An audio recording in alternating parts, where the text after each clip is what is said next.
ناظرین، وسیلہ Urdu T V کے مقبول پروگرام فن اور فنکار میں آپ کا استقبال ہے۔ آئیے آج ہم ملتے ہیں عظیم مصور جناب احمد فصیح الدین فکر نلگنڈوی سے۔ فصیح صاحب، وسیلہ اردو ٹی وی کے اسٹوڈیو میں آپ کا استقبال ہے۔ بہت بہت شکریہ، آپ نے ہمارے لیے ٹائم دیا۔ یہ بتائیے کہ فن سے، اس طرح کے فن سے آپ کا لگاؤ کب اور کیوں کر ہوا؟ میں یہ فن بچپن سے کرتا آیا ہوں جی۔ ویسے میں پہلے انسانی تصاویر بناتا تھا اور فوٹوگرافی بھی کرتا تھا، اور فوٹوگرافی تو خیر بزنس تھا، وہ کر لیے۔ تو یہاں پر ایک خطاطی کا ایک ایگزیبیشن ہوا تھا، اس کے اندر کچھ تصاویر دیکھنے میں ملی، تو وہ دیکھنے کے بعد مجھے خیال پیدا ہوا 2013 میں۔ تو میں تقریباً 35-37 سال کے بعد یہ فن پھر شروع کیا۔ واہ جی۔ تو اس کے بعد کرتے جا رہا ہوں، بس کرتے جا رہا ہوں۔ تو آپ کے اندر جو فنکار بیٹھا ہوا تھا وہ پھر سے جاگ چکا، ایک نئے زاویے کے ساتھ اور نئے اضافوں کے ساتھ، اور پورا 37 سال کے بعد تو اور نکھر کے باہر آیا ہے۔ ناظرین یہ جاننا چاہیں گے کہ آپ کا ابتدائی زمانہ جیسے اسکول کا زمانہ ہے اور آپ کا تعلیمی زمانہ ہے، اس کے بارے میں آپ کچھ فرمائیں۔ پہلے میں حیدرآباد میں، ہمارے والد یہاں پر کام کرتے تھے، یہاں پر مجھے شریک کروائے، 4-5 کلاس یہاں پڑھ کے اس کے بعد نلگنڈا چلے گئے ہم، تو وہیں سے گریجویشن کیے، وہیں سے ڈگری کیے، بی اے تک تعلیم حاصل کیا۔ اس کے بعد میں پیشہ فوٹوگرافک بنایا، تو میں پیشہ ور فوٹوگرافر تھا۔ اس وقت مجھے محنت کرنا پڑتا تھا، اب مجھے ضرورت نہیں ہے محنت۔ تو فن اور فنکار کے بارے میں آپ کچھ بتائیں، اس فن کی جو باریکیاں ہیں اور اس فن کو جو آپ نے حقیقت سے نزدیک کر دیا ہے، اس کے بارے میں آپ کچھ بتائیں۔ اس کو چارکول ورک کہتے ہیں، چارکول ورک اور پیسٹل ورک۔ یہ اٹالی سے فن ہمارے نلگنڈے تک پہنچا ہے۔ تو اٹالی کے ماسٹر ہیڈ صاحب سالرجنگ کے پاس آئے تھے، جب ہیڈ آف دی ڈپارٹمنٹ تھے یہ پینٹنگز کے، تو ان کے وہ وہاں کے پینٹنگز کے بارے میں دیکھتے تھے وہ، تو ان کے اکاؤنٹنٹ کے پاس، ان کے اکاؤنٹنٹ کے لڑکے وہ یہ فن کو سیکھ کر نلگنڈا آئے۔ نلگنڈا آنے کے بعد وہاں پر ہیڈ ڈرائنگ ماسٹر رہے، تو وہاں سے جو سو 3 نذیر پینٹر، ستار پینٹر، عثمان صاحب، تو یہ لوگ وہ فن سیکھے، چارکول ورک۔ یہ بالکل بہت کم لوگ کرتے یہ کام، تو اس میں سے نذیر پینٹر سے میں سیکھا ہوں۔ اس کے بعد عثمان صاحب کے جو شاگرد ہیں رام چندرم صاحب، ان سے بھی میں نے سیکھا۔ اور اس کے بعد فوٹوگرافک میں تو خیر میں تو ہمارے بھائیوں سے سیکھا۔ فوٹوگرافک میں ایک دشرت کمار صاحب ہے، وہ جو آل انڈیا میں ان کے فوٹوز پھرتے تھے نمائش کے لیے، تو میرے بھی اس وقت ان کے ساتھ ہی لگتے تھے، جاتے تھے۔ تو اس کے اندر تھوڑے ٹیکنکس ہے اس میں، یعنی کہ کمپوزیشنز وغیرہ، تو وہ کمپوزیشنز وغیرہ میں اس فن میں ڈالنے کی کوشش کیا۔ تو اس واسطے تھوڑا رزلٹ آپ کو ایسا ہی سمجھ میں آ رہا کہ یہ تصویر ماشاءاللہ رزلٹ تو آپ کا ایسا ہے کہ حقیقت سے نزدیک ہے۔ جی جی، حقیقت سے نزدیک ہے۔ یہ فن خود ایسا ہے۔ اس کے علاوہ تھوڑے چیزیں یہاں نہیں ملتے، اس کے ربر ہوتے، اس کے پینسلس، پاؤڈرس وغیرہ۔ تھوڑا میرے بچے باہر رہنے کی وجہ سے میرے کو تھوڑی سہولت ہو گئی، تو وہاں سے مجھے وہ رنگ، وہ سب چیزیں مٹیریل آپ کو ملا۔ بہت اچھا، بہت خوب۔ تو اس میں بھی ذرا آسانی ہوگی، یہاں پر اپنے حیدرآباد میں تو نہیں ہے اس کے جو ربرس وغیرہ ہوتے ہیں، تو اس میں اتنی باریکی سے جو کام کرنا بولے تو وہ چیزیں ضروری ہے۔ یعنی استعمال کیا جانے والا مٹیریل بھی معیاری ہونا چاہیے، معیاری ہونا چاہیے، اس کے رنگ کلرس معیاری ہونا، پاؤڈر ہے، اس کے پینسلس ہے، تو یہ سب چیزیں، اریزر ہے، اریزر، یہ سب باہر سے آتے ہیں۔ الیکٹرانک اریزر بھی ہے آج کل نکلا ہوا ہے، تو وہ بھی استعمال ہو رہا ہے۔ تو بعض جگہ یہ وہ کرنے سے اپنے کو اتنا باریک کم کر سک رہے ہیں ہم، اگر وہ نہیں رہتا تو اتنا مشکل ہے بہت۔ فصیح صاحب، آپ اتنے بڑے مصور ہیں اور ہمیں پتہ چلا ہے کہ آپ مصوری کے ساتھ ساتھ آپ نے شاعری بھی کی ہے جی، اور اللہ تعالیٰ نے آپ کو بے شمار صلاحیتیں دی ہیں۔ تو ایک مصرع بہت مشہور ہے کہ تصویر تیرا دل میرا بہلا نہ سکے گی، لیکن آپ کی تصویریں ماشاءاللہ دل بہلانا تو کجا حقیقت سے نزدیک لے کر چلی گئی ہیں۔ اسلامک ہسٹوریکل پلیسز، ہر تصویر کے ساتھ اس کی انشاءاللہ ہسٹری بھی لگائیں گے ہم، جب سمجھ میں آتی بات کہ یہ تصویر کیا ہے، ورنہ عام تصویروں کی طرح دیکھ کے آگے نکل جاتا آدمی۔ تو میں اس کے تعلق سے بھی بہت مجھے کوشش کرنا پڑ رہا کہ ہسٹری کے دیکھنے کے لیے، تو ابن کثیر کو ہم استعمال کریں، ان کی تفسیر ابن کثیر، قرآن الکریم، یہ جو سعودی کے جس کو مستند قرار دیا جاتا تو اس سے ہسٹری لے کے میں بنانے کی کوشش کروں. اسلامی تاریخ کا ایک بہترین آپ نے مشاہدہ کروایا ہے. میں اس کے لیے آپ کو ہمارے ناظرین کی طرف سے دلی مبارکباد پیش کرتا ہوں. فضیل صاحب ایک سوال آپ سے یہ ہے کہ اس فن کے بارے میں اور اس فن کی عظمت کے بارے میں اس کا نئی نسل میں منتقل کرنا میں سمجھتا ہوں کہ بہت ضروری ہے. نئی نسل اس سے آشنا ہو جائے. اس بابت آپ اپنی ذمہ داریاں کس طرح نبھانا چاہیں گے؟ اگر کوئی بچہ سیکھنا چاہے تو میں سمجھتا ہوں کہ نئی نسل میں اس کا منتقل کرنا بہت ضروری ہے. اس بارے میں آپ کے کیا ترجیحات ہوں گی؟ اس کے علاوہ بھی اگر کوئی آگے خواہش مند اگر ہے سیکھا بولے تو کچھ ٹائم ہم دے سکتے ہیں. بہت اچھا، بہت اچھی بات. حضور صلی اللہ علیہ وسلم کی تلوار ہے، تلوار مبارک.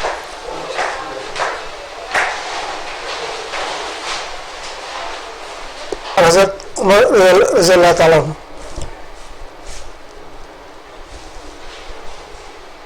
تلوار سلیمان علیہ السلام،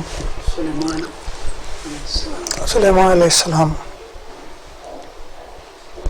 خالد بن ولید.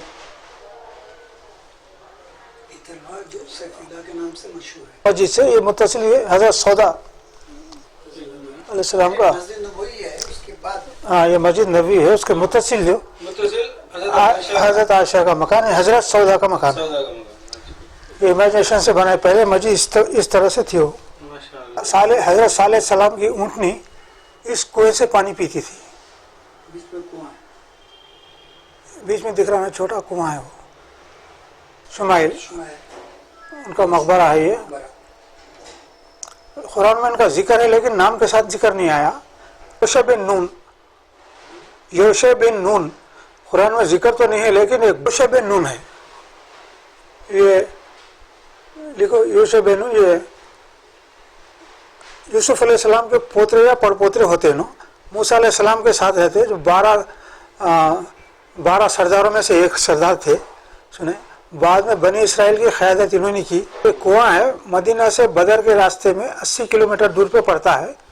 اس کنویں میں حضور صلی اللہ علیہ وسلم نے لعاب ڈالا تھا جس سے پانی جو کھارا تھا میٹھا ہو گیا. تو لوگ اپنے بیمار لوگ شفا کے لیے پانی کا استعمال کرتے ہیں، بکثرت استعمال کرتے ہیں. لوگ دور دور سے آ کے لے کے جاتے پانی. نوح علیہ السلام کی کشتی یہیں پہ رکی تھی. اسی پہاڑ میں یہ قلعہ خیبر ہے جس کو حضرت علی نے فتح کیا تھا. مسجد عریش ہے. یہ اسی جگہ پر حضرت صلی اللہ علیہ وسلم نے مقام کیے تھے بدر میں، جنگ بدر میں. مسجد محمد بن قاسم باب اسلام، 2 نام ہیں اس کے. باب اسلام، ہاں یہ پاکستان میں ہے، ضلع ارور.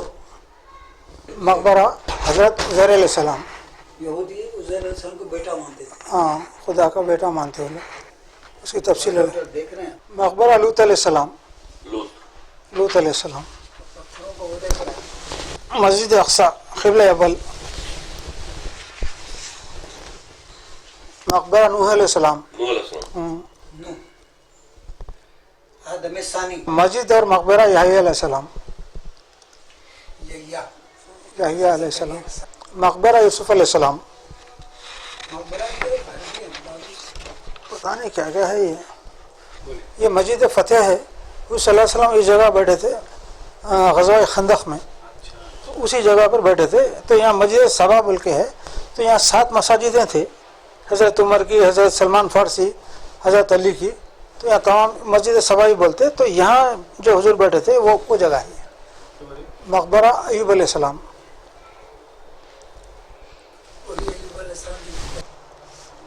مقبرہ ہارون علیہ السلام. مقبرہ ہود علیہ السلام. ہود علیہ السلام. حضرت فاطمہ رضی اللہ تعالیٰ عنہ کے استعمال کی چیزیں.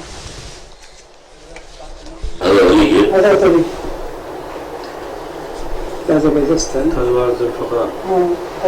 مسجد یونس علیہ السلام.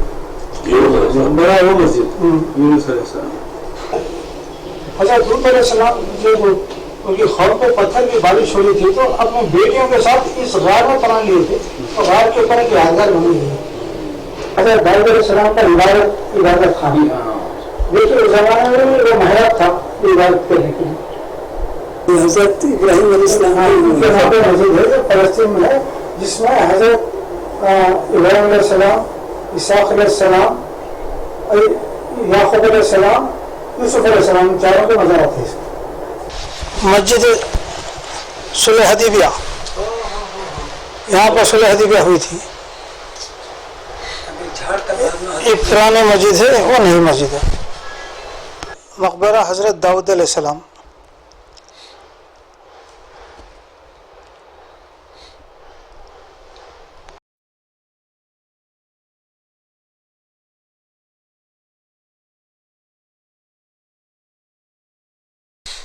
اپنے کلام سے ہمارے سامعین کو سرفراز فرمائیں. ایک مطلع، ایک دو تین اشعار، اس کے بعد ایک غزل پیش کرنے کی کوشش کروں. جو نہ ہونا تھا ہم ہو گئے، جو نہ ہونا تھا ہم ہو گئے، ہر برائی میں ضم ہو گئے، ہر برائی میں ضم ہو گئے. جو نہ ہونا تھا ہم ہو گئے، ہر برائی میں ضم ہو گئے. مر مٹے وہ تیرے نام پر،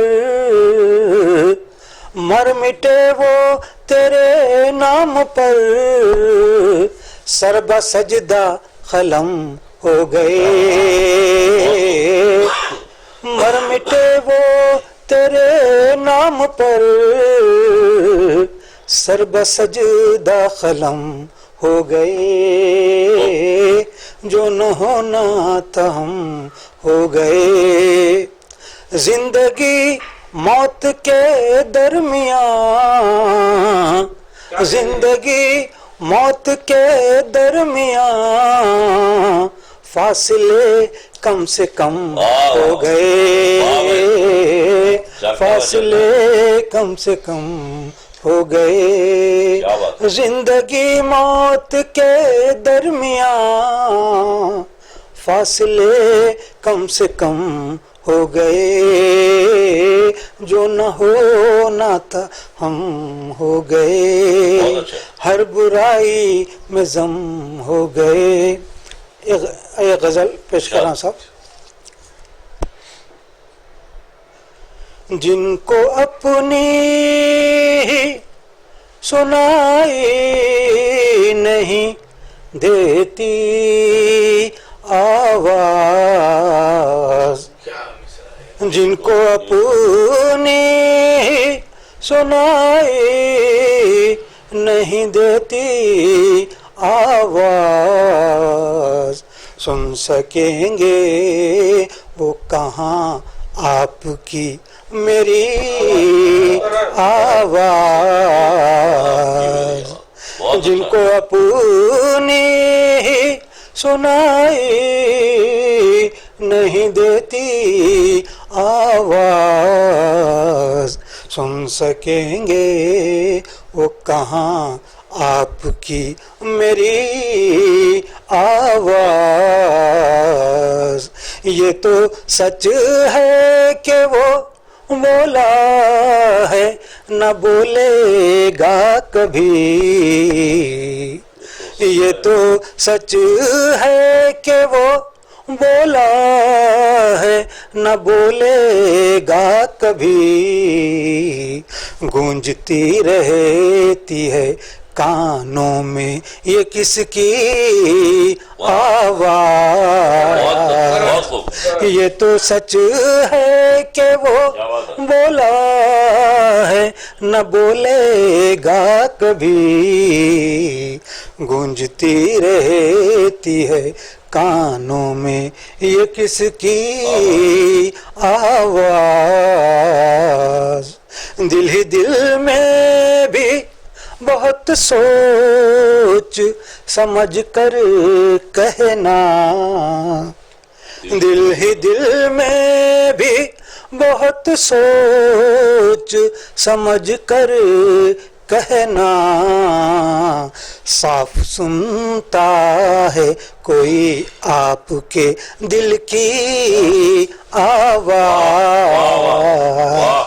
دل ہی دل میں بھی بہت سوچ سمجھ کر کہنا صاف سنتا ہے کوئی آپ کے دل کی آواز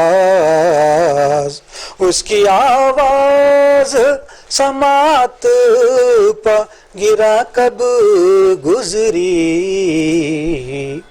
اس کی آواز سماعت پا گرا کب گزری تلخ سے تلخ بھی ہو تو ہے وہ میٹھی آواز تلخ سے تلخ بھی ہو تو ہے وہ میٹھی آواز ایسی آواز تو مردہ متصور ہوگی ایسی آواز تو مردہ متصور ہوگی ظلم سہ کر بھی اگر منہ سے نہ نکلی آواز ایسی آواز تو مردہ متصور ہوگی ظلم سہ کر بھی اگر منہ سے نہ نکلی آواز مقطع پیش کر رہا ہوں صاحب فکر آواز پا اپنی ذرا رکھنا خواب فکر آواز پہ رکھنا فکر آواز پا اپنی ذرا رکھنا خواب ورنہ سننے کو ترس جاؤ گے خود کی آواز فکر آواز پا اپنی ذرا رکھنا خواب ورنہ سننے کو ترس جاؤ گے خود کی آواز جن کو اپنی سنائی نہیں دیتی آواز سن سکیں گے وہ کہاں آپ کی میری آواز غزل کا مطلب پیش کروں صاحب ارشاد تھی کتنی بے پناہ محبت بھری نظر تھی کتنی بے پناہ محبت بھری نظر کڑوی کسیلی ہو گئی کیوں آپ کی نظر تھی کتنی بے پناہ محبت بھری نظر کڑوی کسیلی ہو گئی کیوں آپ کی نظر تیرے ہی ایک خیال سے لپٹی رہی نظر تیرے ہی ایک خیال سے لپٹی رہی نظر دنیا بدل گئی نہیں بدلی میری نظر تیرے ہی ایک خیال سے لپٹی رہی نظر دنیا بدل گئی نہیں بدلی میری نظر دیدار کے اصول تو بنتے رہے مگر دیدار کے اصول تو بنتے رہے مگر ہر ایک اصول توڑ کے اٹھتی رہی نظر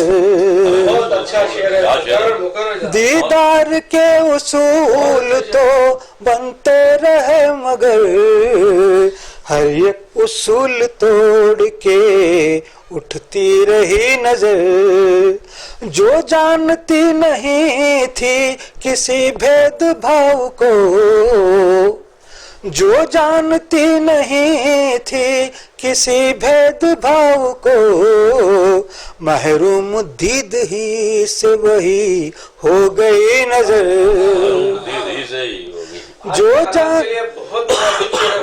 شکریہ، جو جانتی نہیں تھی کسی بھید بھاؤ کو، محروم دید ہی سے وہی ہو گئی نظر، شاید میرا وجود ہی تحلیل ہو گیا،